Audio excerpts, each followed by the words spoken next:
Mm-hmm. Oui. That's good, Victor. It should be even better by 2 o'clock.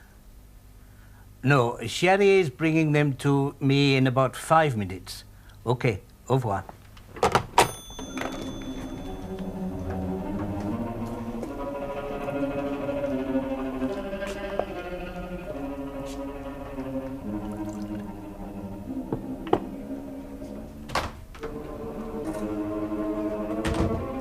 I trust you have not come back for more money. I've told you. What are you doing with that thing? That's not going to solve...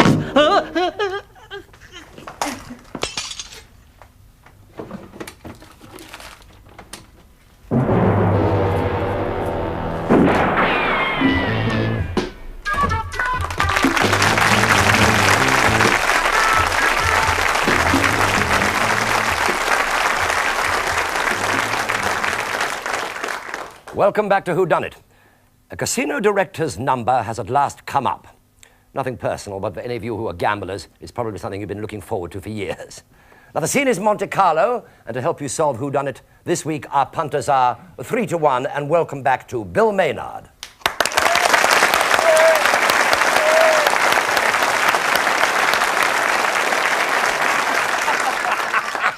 10-1, but a certain bet for a place, Lynsey de Paul.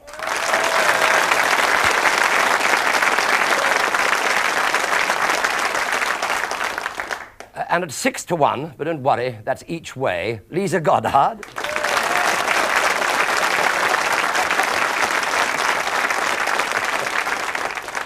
And Ewen's favourite, you've guessed it, Patrick Mower.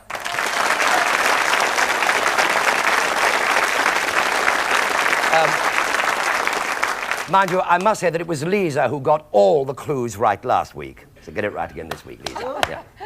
Now, don't forget, somebody is bound to lie. So here comes the story again. It's the private room of a Monte Carlo casino. Monsieur Jules is at his chips. And you have to work out Whodunnit. Ladies and gentlemen, I am sorry I have to stop this game. What are you talking about? You may pick up your bets, but we cannot continue. And who says so? Adieu, madame. My name is Paul Charrier. I run the security in this private room of the casino. Now, I'm afraid that our casino director, Monsieur Jules, has been kilted. What? Killed in his office. Now, the police will be in a moment, but in the meantime, I would like some questions. Questions? Answers? Answers! What's it got to do with us? Nobody has gone in or out of this area for the last hour. Therefore, one of you must be the murderer. How about yourself, or Ferdinand, or the croupier? None of the staff has left this room since the game started. Exactly. How do you know he's only just been killed? Because I'm very clever, madame. And he's still warm. Now, if you don't mind, I will ask the questions. We probably find he's shot himself. These frogs get carried away at times. I don't remember saying he was shot, monsieur. Yes, well, I was just having a stab in the dark. Stab? He was shot. Murdered. And the right-hand drawer on his desk was empty. That's where he used to keep the IOUs. IOUs. What is more, 100,000 francs worth of chips is missing from the top of his desk, so we can presume that the motive is robbery. The only good thing so far is that some of those IOUs must have been mine. Really, Count Valerie. Perhaps you could tell us how much you owe. Oh, si, volentieri. Not in front of all these people. Mind you, we would have to trust you as to the right amount because all the copies have been taken. Raymond, the Count volunteered the information. Pardon, Monsieur le Comte. Non se ne preoccupi, le sono molto grato. Un momento, prego. When I went into the hall earlier, I happened to overhear something that might be useful.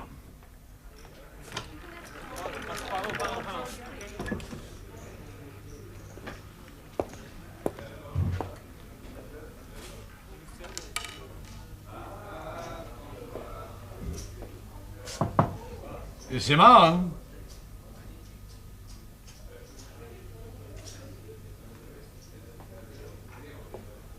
I'm sorry, I cannot extend your credit any further.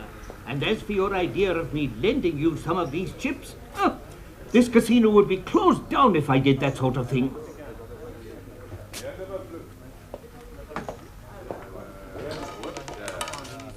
I was looking for Simone, you see. Always I am looking for Simone. But as she was nowhere to be seen, I came back here to wait for her. Ah, yes, your lovely lady of this evening, Mademoiselle Simone Lefebvre. No doubt you were just sitting down. In the ladies' room. In the Yes. Count Valerie, was Monsieur Jules talking to a man or a woman? Well, I did not wait long enough to hear the other person speaking. Don't worry. I will find out for you. Now, mesdames et messieurs, this table is 50,000 francs down so far this evening. So in order to find the missing chips, I shall need to know how much you all started with. Over my dead body. But I think one is enough for this evening, Madame Parker. My late husband wasn't an international lawyer for nothing, dear. That information is under wraps, or I sue you for everything you've got. But we know how much you all started with, madame. Do we? Yes. We issued the chips, remember?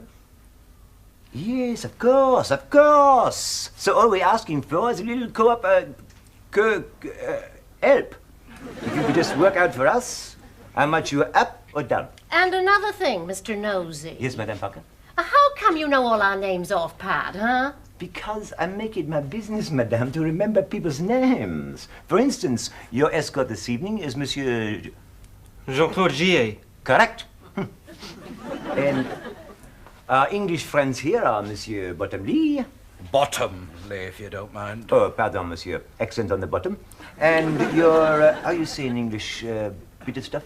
We don't say that. No, you don't say that. No, it's Mademoiselle Irene Rose, huh? Enchantée. Now then, did any of you this evening go to the toilet? Oh, that's You see, to get to it, you have to go past the director's office. Hey, Nosey, just to show willing, dear, I was 17,000 francs up, and Jean-Claude, behave yourself, dear. Oh, no, Sherry. How much were you up? Oh, the chips, 4,000. Thank you, madame. Look, if it's any help, I went out into the hall to, perhaps I'd better tell you about my little habit. I'm not sure I want to hear about your little habit. Oh, no, it's nothing like that. It's just a little routine I have, you know, to bring me luck at the tables. That was your madame, monsieur? And the buckler. Francis. Are you getting on, love? Oh, not too bad. We're still up a bit, I think. Here, you better pay for a while. I'll give Ruby a call. That was your madame, monsieur? Oh, you're not going through that hide the chip rubbish again, are you? Of course. If ever we lost the lot, I've always got enough stashed away to get us home with. Oh, you are a superstitious old goat. Well, get on with you then.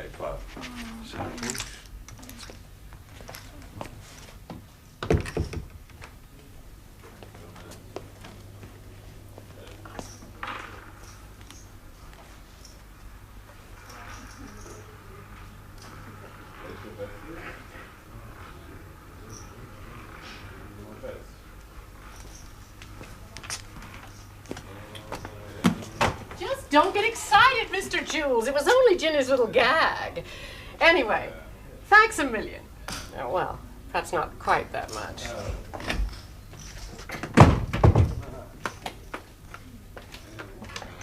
And then I phoned the wife.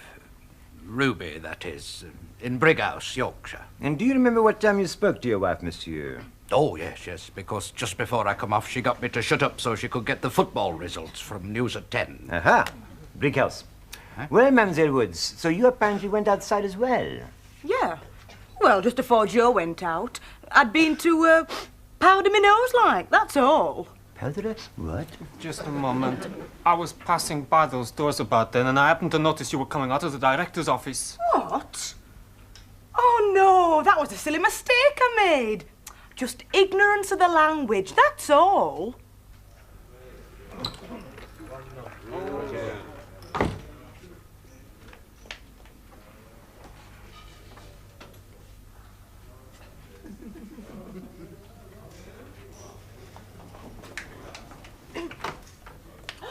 Oh, I'm terribly sorry. I thought that was the ladies' loo. Pardon? Mademoiselle. Ah, the next door along, mademoiselle.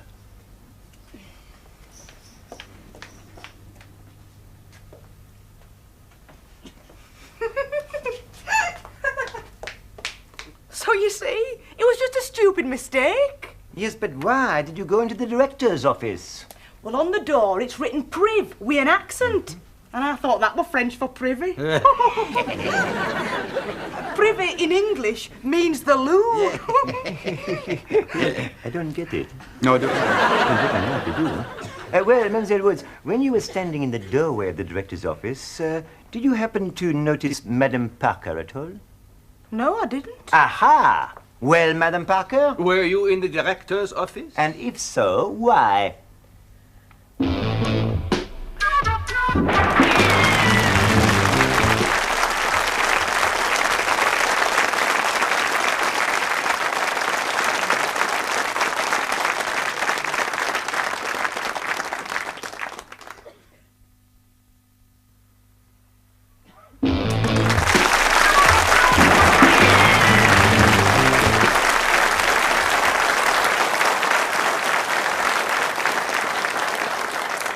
Welcome back to Whodunnit. We are in Monte Carlo, where yesterday it was Patrick Mower who done it in his elf Tyrrell.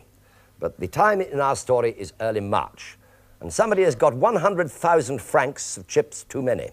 Now, no cheating now with pencils and paper. You should be able to work that out in your heads. Well, Madame Parker, you heard Mr. Bottomley's story. Were you in the director's office or not? Look, Nosy, there's nothing to get excited about. I just had a bad streak on the table earlier, so I went to see Mr. Jules about some credit. So what do you say, Mr. Jules? With a bit of luck, I'll win it all back in a few minutes. I'm afraid I shall have to limit you to 30,000, madame. The same figure you started with this evening. Hey, how did you know that? I keep a close eye on what amounts are issued all the time. Why, you cunning old French fox, you. All right, agreed. You know, I'll bet that little girl who came in here earlier didn't really come in by accident. I can assure you, madame, she got the doors wrong. Oh. Now, if you'll just sign here, please. All righty. There we are. Fine. Now, I'll give you your copy to hand to Monsieur Charrier, the gentleman with the ribbon in his lapel in the casino, and I keep our copy here for records. Great. Well, thank you. Say, why don't we drink to it in some of that champagne of yours? That is mineral water, madame. Oh. If you would like some. No, thanks. All this money, and you're getting high on mineral water. Hey, why don't I just take 30,000 francs worth of these chips right now and save a bit of time? No, I'm sorry, madame. I am using them to check against my accounts here. Oh, come on, Foxy. What difference does it make? I'll just borrow some of these. Madame, I must ask you to put those down at once. All right, I'm going. We have strict rules here. Just don't get excited, Mr. Jules. It was only Ginny's little gag. Anyway, thanks a million.